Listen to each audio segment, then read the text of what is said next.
నమస్తే, welcome to GT media. నేను మీ అచ్చంపేట నియోజకవర్గం బల్మూర్ మండల్ జిన్కుంట గ్రామంలో ఉన్నాం. ఇక్కడ బీఆర్ఎస్ పార్టీ నుంచి మేడం నిలబడ్డారు. Sorry madam, Pushpalatha, Rangineni Pushpalatha. రంగినేని పుష్పలత గారు నిలబడ్డారు. సో గతంలో 10 ఏళ్ళు బీఆర్ఎస్ పార్టీ గవర్నమెంట్లో ఉంది. ఇప్పుడు 2 ఇయర్స్గా కాంగ్రెస్ పార్టీ అధికారంలో ఉంది. కానీ జినుకుంట గ్రామానికి ఏ రకంగా లబ్ధి పొందారు, ఆ ప్రజలు బీఆర్ఎస్ పార్టీ ఉన్నప్పుడు ఎలా ఉన్నారు, ఈ కాంగ్రెస్ పార్టీ వచ్చిన తర్వాత ఎలా ఉంది, ఇలాంటి విషయాలు చాలా మాట్లాడి తెలుసుకునే ప్రయత్నం చేద్దాం. నమస్తే మేడం. నమస్తే. ఎలా ఉన్నారు మేడం? బాగున్నాం. పల్లెటూరు ఆ, ప్రశాంతంగా ఉంటది, అవును, హైదరాబాద్ లో గోలగోలగా ఉండదు. అవును. అయితే పల్లెటూరు విషయానికి వస్తే గతంలో కేసీఆర్ గారు 10 ఏళ్ళు అధికారంలో ఉన్నారు. మీ ఊళ్ళో ఎలాంటి డెవలప్మెంట్ ఉంది అప్పుడు? 10 ఏండ్ల కేసీఆర్ పాలనలో మా ఊర్లో ఒకటి బ్రిడ్జ్ వచ్చింది, 1,25,00,000. ఉమ్, తర్వాత వైకుంఠధామము, పల్లె ప్రకృతి.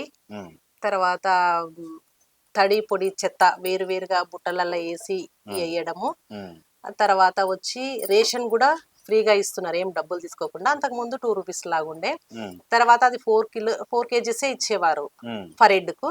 ఇప్పుడు ఉమ్, తను వచ్చిన తర్వాత 6 కేజీస్.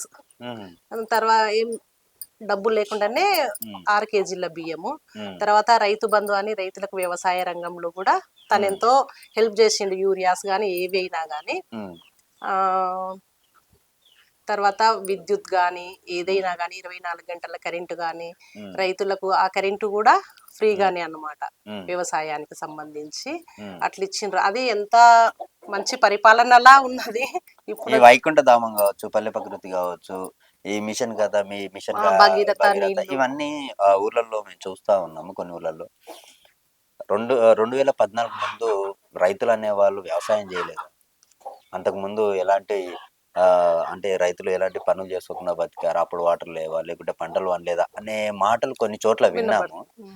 బట్ 2014 ముందు 2014 తర్వాత చూసుకుంటే ఉమ్. పాలమూరు అని అంటే ఎక్కడ కూడా వాటర్ కనిపించేది కాదు. అవును. అలాంటిది పాలమూరుకి వస్తే ఇప్పుడు ఎటు చూసినా చూసిన పచ్చగా వాటరే. కనిపిస్తుంది. మరి ఇది ఎంతవరకు నిజం అంటారు, అవతల వాళ్ళు చెప్పేదాన్ని బట్టి? ఇది అక్షరాల నిజమే. ఉమ్, మనం చూస్తున్నాము, ఉమ్, చూసేదాన్ని కూడా అబద్ధం అంటే ఇంకా ఉమ్, అంతకంటే అబద్ధం ఇంకొకటి ఉండదు అనమాట. ఉమ్, ఆ అంతకుముందు కూడా బతికినాము, ఉమ్, బతకలేదనేం కాదు. ఉమ్, కానీ అంత వనరులు లేవు కాబట్టి చాలన్నట్టుగా బతికినాం అనమాట. ఇప్పుడు ఉమ్, ఒక్కరైతే వ్యవసాయం చేసినా గానీ కొద్ది మంది కూలీలే అట్లే పట్టేటోళ్ళు. ఇప్పుడు ఉమ్, ఏమైతుంది, ప్రతి రైతు ఎక్కడ భూమి ఉమ్, సెంటు కూడా ఉమ్, బీడుగా ఉంచకుండా ఉమ్, అంతా ఉమ్, సేద్యపు భూమిగానే మార్చిండ్రు. ఉమ్, కాబట్టిగా కూలీళ్ళకి గాని రైతుకి గాని ఉమ్, ప్రతి ఒక్కరికి ఉమ్, ఎక్కువ పని వసతి అనేది కలిగిందనమాట. ఉమ్. కెనాల్స్ ఆ నుంచి వాటర్ వాటర్ ఫెసిలిటీ ఇచ్చి వచ్చిన తర్వాత ఇక సంవత్సరానికి 2-3 పంటలు కూడా 2-3 పంటలు వేసుకుంటున్నారు అని వేస్తున్నారు. విన్నాం. ఉమ్, రైతుల దగ్గర కూడా దండిగా ఉన్నవి ఉమ్, పైసలు. ఆ, ప్లస్ రైతు బంధు ఇచ్చి కూడా వాళ్ళకి సకాలంలో ఆయన ఆదుకుంటున్నాడు కాబట్టి ఉమ్, అందరి బ్రతుకులు చాలా మెరుగ్గైనవి. ఉమ్, మళ్ళా తర్వాత ఈ సొసైటీ నుంచి కూడా రైస్ ని కూడా కొంటున్నారు కదా, ఉమ్, పత్తిని కూడా కొన్నాడు. ఉమ్, అట్లా ఉమ్, మంచి గిట్టుబాటు ధరకే ఇచ్చిండ్రు అనమాట. అవి కూడా డబ్బులు కూడా మంచిగా పడ్డవి, ఎందుకంటే ఉమ్, మేము రైతులమే. ఉమ్, ఆ ఉమ్, అది మేము చూసినాము. ఉమ్. కేసీఆర్ వచ్చిన తర్వాత మరి ఒకసారి 1500 ఫస్ట్ చేశారు, ఆ తర్వాత డైరెక్ట్ 2000కి అవును, వచ్చేసింది పెన్షన్. అవును. అంతకు ముందు 200 మాత్రమే ఉండే. 200, 500 ఉమ్. అట్లా.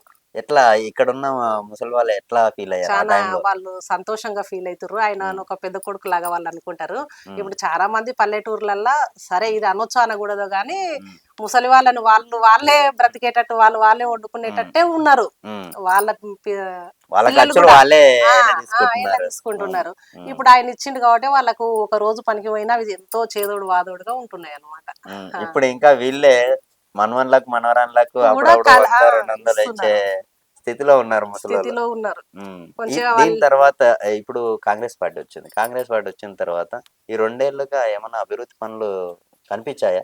ఏమీ అభివృద్ధి లేదు. ఉమ్, ఇస్తా అన్న ఆ హామీలు కూడా ఏం లేవు కదా. ఉమ్, నేను ఒక్కదాన్నే ఏం కాదు, ఈ ఉమ్, తెలంగాణ ప్రజలందరికీ తెలుసు. ఉమ్. ఈ 6 గ్యారెంటీలు ఇచ్చిండు కదా, మన అందులో ఫ్రీ బస్ మెయిన్ గా ఆ సర్క్యులేట్ అవుతుంది. మెయిన్ ఎట్లా ఉంది అది ఫ్రీ బస్ ఊర్లో ఉంది వాళ్ళకి? కానీ ఇంకా స్త్రీలకు మహిళలకు అయితేనే ఎక్కినా కూడా ఏదో మాకే అన్కంఫర్టబుల్ గా ఉంది. ఉమ్, ఆ ఏదో ఉమ్, ఫ్రీగా ఎక్కిపోతున్నామనో లేకపోతే వీళ్ళు రోజు పని లేకపోతున్నారనో ఉమ్, ఇంకా రకరకాల కామెంట్స్ అన్నమాట. ఓకే. ఆ మెట్రో సిటీస్ లో అయితే ఓకే, జాబర్స్ కి డైలీ వెళ్తారు కాబట్టి బస్సు నీడ్ ఉంటుంది. అవును. పల్లెటూర్లలో కొంతమంది అంటా ఉన్నారు, మాకేం అవసరం, ఎప్పుడో ఒకసారి పండగలకో పబ్బాలకో లేకపోతే వారం నాడు ఏదో ఒక ఏదో అవును కూరగాయలకో దేనికో దానికి వెళ్తాం. మాత్రమే యూజ్ చేస్తాం, మాకేం అవసరం అని అంటా ఉన్నారు. మీరు ఉమ్. బయటికి వెళ్ళినప్పుడు ఎప్పుడన్నా అన్నారా అట్లా? బయటికి వెళ్ళినప్పుడు అంటారు. ఉమ్, అంటే వాస్తవానికి వస్తే నేను కూడా ఏమి వెళ్ళను. ఆ, 2-3 మంత్స్కి ఎప్పుడన్నా ఏదైనా ఫంక్షన్ ఉంటే వెళ్తాము. ఉమ్, ఇక నెలకో ఎప్పుడోనే వెళ్తాం మామూలుగా కూడా. ఉమ్, ఉమ్, కూరగాయలకు కూడా మేము పెద్దగా ఏమి వెళ్ళాము. మా సార్ ఉమ్, పోతే తీసుకొస్తాడు. ఉమ్, అట్లా అనమాట. ఉమ్, దాంట్లో కూడా నేను ఇంక్లూడింగ్ గానే నేను అనుకుంటా. ఉమ్, అందరిని అన్నప్పుడు అది ఉమ్, ఉమ్, ఇంక్లూడింగ్ నాకు ఆ, కూడా కదా. ఉమ్. అది ఓకే. ఈ ఊర్లో మాత్రం మరి ఈ లైట్స్ గాని, ఇవి గాని ఏ ఊర్లో చూసినా అంతకుముందు ఆర్‌జీబీ లైట్‌లు సంథింగ్ ఏవో పెద్ద లైట్స్, అవును. సోలార్ లైట్‌లు అవును. ఫోకస్. ఏసేవాళ్ళని జెప్పేసి అన్నారు. మరి ఈ 2 నెలల పరిస్థితిలో ఆ లైట్‌లు పోతే, లేకపోతే రోడ్లు డ్యామేజ్ అయినా, డ్యామేజ్ ఇలాంటివి అయినాయి. ఏమన్నా రిపేర్ ఏం లాంటివి అయ్యినాయా మీ ఏం ఊర్లో? రిపేర్ లేదు. హ్మ్. హ్మ్. మాది ఇది వచ్చింది ఇక్కడ నుంచి మెయిన్ రహదారి ఊర్లకి గేట్ దగ్గర నుంచి మెయిన్ అదే మెయిన్ హ్మ్. హ్మ్. రహదారే అది హ్మ్. కదా. హ్మ్. హ్మ్. అది చూడండి ఎంత అస్తవ్యస్తంగా ఉందో. హ్మ్. హ్మ్. అట్లా. లైట్స్? లైట్స్ అక్కడక్కడ స్తంభాలు ఏం లేవు. ఎందుకంటే నిన్న మొన్న నేను తిరిగిన హ్మ్. అట్లా ఉంది. చూసిన హ్మ్. హ్మ్. ఊరు గ్రామం ఏ రకంగా ఉందనేది నాకు అర్థమైందనమాట. మీరు డోర్ టు డోర్ ఇప్పుడు ఆ క్యాంపెయినింగ్ చేస్తా ఉన్నారు. అవును. ఏమంటా ఉన్నారు మీ ఊరి ప్రజలు? డోర్ టు డోర్ అంటే ఏముందమ్మా ఇండ్లు మాత్రం చాలా మంచిగున్నవి. సేమ్ హ్మ్. మా ఇండ్లు హ్మ్. ఎట్లున్నాయో ప్రతి ఒక్కరు అంత మంచిగా కట్టుకున్నారు. హ్మ్. కానీ వాళ్ళ ఇంటి ముందర మొత్తం మోరియే. హ్మ్. మొత్తం అంటే అసలు ఇక ఇది రోడ్డు ఇంక అంతటా అన్నమాట. ఆ పై డ్రైనేజ్ సిస్టమ్ లేదా డ్రైనేజ్ సిస్టమ్ మీ లేదు. ఊర్లో? ఆ! లేదు. హ్మ్. సీసీ రోడ్లు కూడా లేవు. హ్మ్. కొంచెం ఎస్సీ వాడల మంచిగున్నవి. హ్మ్. అది కూడా ఆయన పాలనలోనే ఏసిండ్రు కాబట్టి ఇగ. హ్మ్. కేసీఆర్ ఉన్నప్పుడే వాళ్ళది డ్రైనేజ్ అయిపోయింది. ఆల్మోస్ట్ సీసీ రోడ్లు కూడా కొద్దిగా ఉన్నవి. హ్మ్. అది కొద్దిగా మంచిగుంది. కొంచెం హ్మ్. బెటర్. హ్మ్. హ్మ్. సో వీళ్ళొచ్చిన తర్వాత ఇంకా ఏది ఏం కొత్తది లేదు. స్టార్ట్ చేసిందేం ఏం లేదా? స్టార్ట్ చేసింది లేదు. ఓకే. హ్మ్. సో ప్రతి ఊర్లో 2 వర్గాలుంటాయి. 2 వర్గాలుంటాయి. ఎట్లా ఉంది? మీరు ఆల్రెడీ మీరు గూడా ప్రచారం చేస్తా అవును. ఉన్నారు. అవతల వాళ్ళు గూడా ప్రచారం చేస్తా ఉన్నారు. అవును. మధ్యలో ఏమన్నా అవును. ఆహ్, ఏమన్నా ఉన్నాయా? ఘర్షణ ఘర్షణలు ఏమన్నా ఆ! వస్తా ఉన్నాయా? అంటే ఘర్షణలు అట్లా ఏం లేవు. హ్మ్. వాళ్ళు ఘర్షణకి ఉన్నా గాని మేమైతే సానుకూలంగా ఉంటాము. ఎందుకంటే కొంచెం మనం చదువుకున్నప్పుడు గూడా అదే హ్మ్. విధంగానే మనం హ్మ్. హ్మ్. ప్రవర్తించాలి. హ్మ్. ఆరోగ్యశ్రీలు వీళ్ళు ఇట్లా హ్మ్. హ్మ్. హాస్పిటల్స్‌కి హ్మ్. అవి హ్మ్. మాత్రం చాలా మంచిగా ఇంప్లిమెంటేషన్ అయినవి. హ్మ్. రైతు బంధు అట్లాంటిది అయ్యింది గదా. హ్మ్. బియ్యం ఫ్రీ‌కి ఇస్తున్నాడు. మళ్ళా 6 కేసీఆర్ కిలోలు కిట్ ఇప్పుడు బంద్ చేశారు. అప్పట్లో ఎట్లా ఉండే? ఇప్పుడు బంద్ చేసిండ్రు. అప్పట్లో అందరూ మంచిగుందన్నారు. హ్మ్. డబ్బులు గూడా ఇచ్చిండు గదా ఆయన. హ్మ్. 15 అంట అమ్మాయికి, 12 హ్మ్. ఏమో హ్మ్. అబ్బాయికి. హ్మ్. ఆ! ఆ కేసీఆర్ కిట్‌ని గూడా ఆఫ్ జేసి మీ ఊర్లో తిట్టుకోవట్లేదా? తిట్టుకుంటున్నారు. హ్మ్. ఆ! ఇచ్చేటివి గూడంగా ఇవ్వకుండా ఆఫ్ ఆపేసిండ్రు. జేసిర్రని ఆ! జెప్పేసి. ఆ! మీరు నిలబడ్డారు. సర్పంచ్‌గా నిలబడ్డారు. మీరు ఒకవేళ గెలిచిన తర్వాత ఏం జేయబోతున్నారు జిన్‌కుంట గ్రామానికి?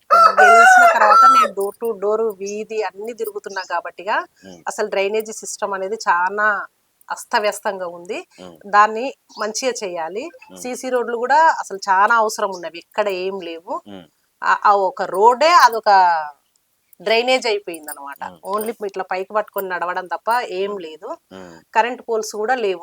వాళ్ళకి అంతగా చీకటిగానే ఉన్నవి. హ్మ్. మెయిన్ రోడ్ పైన అంటే ఉన్నాయేమో గానీ లోపలికైతే గన లేవు. హ్మ్. అదైతేనే ఫస్ట్ చేయాల్సిన పని. హ్మ్. చేస్తాం గూడా గెలిచిన తర్వాత. హ్మ్. తర్వాత ఈ మెయిన్ రోడ్ అంటున్నాను గదా. హ్మ్. ఇక్కడ గేట్ దగ్గర నుంచి విలేజ్ లోపలికెళ్ళడానికి డబుల్ హ్మ్. సీసీ హ్మ్. హ్మ్. వచ్చింది, ఉంది. ఏస్తాం ప్రపోజల్. హ్మ్. అది చేస్తాం. సో, అది ఆల్రెడీ ప్రపోజల్‌లో ఉంది గాబట్టి ఒకవేళ మీరు గెలిస్తే మరి అధికారంలో ఉన్న పార్టీ కాంగ్రెస్ మరి వాళ్ళు ఇస్తారంటారా నిధులు? ఇస్తారు. ఎందుకియ్యరు? తప్పకుండా ఇస్తారు. అద్ అప్పుడు ఎవరు కేసీఆర్ ఉన్నప్పుడు గూడా కొన్ని దగ్గరలో అది అధికారంలో ఉన్న హ్మ్. కాంగ్రెసోళ్ళొచ్చినప్పుడు హ్మ్. హ్మ్. ఇచ్చిండ్రు. హ్మ్. ఇప్పుడుకైనా ఇవ్వాల్సిందే గదా. అంటే ఊర్లోళ్ళు భయపడతా ఉంటారు. అరే! పైన ఆయనున్నాడు. ఆయనకేస్తేనే మనకేమన్నా మంచి ఆహా! జరుగుతది. అట్లా లేకపోతే జరగదు అన్న అన్నట్టు డౌట్‌లుంటాయి ఊర్లో డౌట్‌లుంటవి. చాలా అంటే మందికి. వాళ్ళకి అవగాహన లేకపోవడం అన్నమాట అంతే. హ్మ్. దాన్ని అవేర్‌నెస్ అది గ్రామ తీసుకురావాలి మీరు మరి. పంచాయతీకి వచ్చేటివి ఏవైనా గాని అన్ని విలేజ్‌లకి ఎట్లా పోతవో ఈ విలేజ్‌కి గూడా అట్లే వస్తాయి గానీ, ఈ హ్మ్. విలేజ్‌కి ఒక్కటైతే ఏమి ఆపరు గదా. హ్మ్. అదనమాట. అది ఆ! ఆబ్వియస్‌లీ. ఆ అవేర్‌నెస్, ఆ చైతన్యం అనేది మీరు కల్పిస్తేనే వాళ్ళకి గూడా ఒక అవగాహన వస్తది. అదే వస్తది. చేసినాం గూడా. హ్మ్.